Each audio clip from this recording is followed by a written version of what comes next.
लिजन प्रिय आमा बाबा नानीहरू, जब हामीसँग भगवान हुन्छ नि, भगवानले साथ दिन्छ नि हैन, तब साँच्चै नै भगवानले साथ दिँदाखेरि हामी एक्लो हुँदैनौँ। We won't be alone. हजारौं मान्छेहरू हाम्रो एगेन्स्टमा लाग्ला, हजारौं मान्छेले विरोध गर्ला, नराम्रो भन्ला, खुट्टा तान्ला, तर भगवानले साथ दिन्छ नै। त्यही विश्वासमा त हामी छौँ नि, त्यही विश्वासले बाँचेको हो नि हामी। कहिलेकाहीँ हाम्रो जीवनमा पनि यस्तो दिनहरू आयो होला, जिन्दगी केही अर्थपूर्ण छैन यार, म आफूले सुसाइड गर्छु भनेर हामी पनि कहीँ सोच्यौँ होला। त्यो सोच्दाखेरि तर कहीँ न कहीँ मनमा भयो होला, भगवान हुनुहुन्छ नि, भगवान साथमा छ नि। जब हामी पीडामा छटपट्यौँ, कोही आमाहरू पीडामा छटपट्यौँ होला बाबाले कुरा नबुझेर, राइट।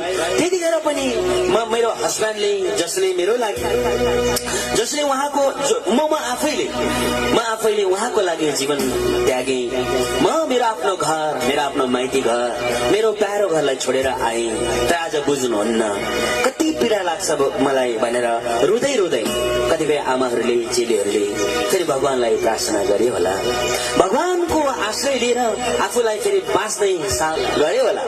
त्यस्तै हामी माइतीहरूले, बाबाहरूले त्यस्तो गर्यौं होला। कति ठाउँमा हामीलाई मान्छेले धोका दियो होलान् हैन, यो गर्छु त्यो गर्छु भने होलान् हैन, यो गरिदिन्छु त्यो गरिदिन्छु भने होलान्, तर गरेनन्।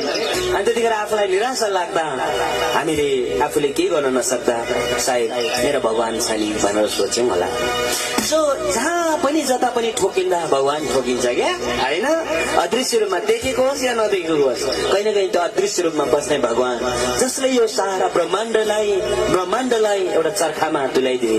हामी शिवजीको कुरा गर्छौं, शिवजीलाई संहार गर्ने कुरोमा पनि लिन्छौं हैन, है शिवजी पालनकर्ता है, हरणकर्ता जम्मै, अनि सो शिवजीलाई हामी लिन्छौं। त्यस्तै भगवानले कहीँ न कहीँ सृजन गर्यो होला हैन, कहीँ न कहीँ पालन गर्यो होला, कहीँ न कहीँ हरण गर्यो होला, त्यो आफ्नै ठाउँमा छ।